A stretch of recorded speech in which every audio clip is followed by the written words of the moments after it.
Thanks, Charlie. Hey, Renegades, it's Sean C. Smith. And of course, we've got to talk about this game against the Edmonton Oilers. Now, let me say this.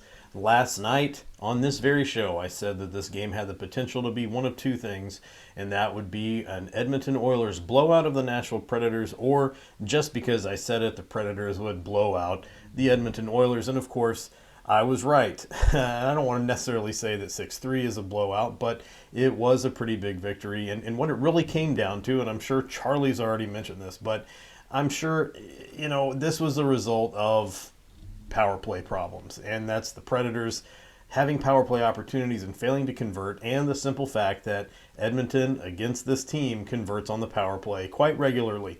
And I'll say this, there's a big reason for this, and I'm going to go back to someone we've heard of before. You're probably familiar with this quote, but the late great Rick James, the super freak himself, once said, "Cocaine is a hell of a drug."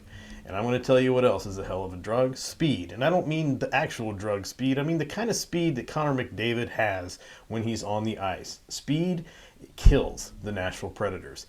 And it doesn't seem like there's a lot they can do when the other team is fast. And when the other team is fast, and not just fast, but has players like Connor McDavid and Leon Draisaitl on the ice, there's not a lot they can do. They are not built, they are not designed, they are not set up to be successful against teams like the Edmonton Oilers. You want a little more evidence? I've decided to do something I don't normally do on the show. Let's talk about stats. Okay, first thing I'm going to say, there were 6 goals by the Edmonton Oilers in this game. Would you believe that within those 6 goals, there were 13 points shared between McDavid, Draisaitl, and Hyman? That's pretty crazy, right? Now, if you want something even crazier, over the last 10 games against the Nashville Predators, Connor McDavid and Leon Draisaitl have a combined 54 points against the Nashville Predators. And let's take it a step further.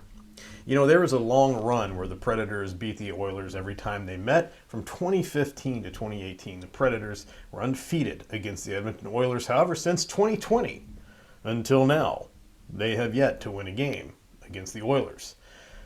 What I'm trying to say here is there's a reason I made a prediction that it was going to be a blowout. This was not something unexpected. I don't think it has anything to do with the fact that the team's missing some key defenders. I don't think it has to do with the way the lines are set up. I don't think it has anything to do with Eeli Tolvanen. I think it has a lot to do with the fact that this team is designed to be a team that forces you to play a slow game by grinding you down and wearing you out.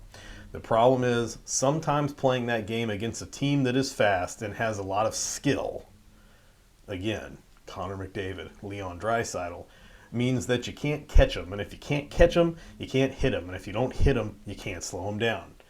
Charlie, that's about all I've got tonight. I'm going to send it back over to you.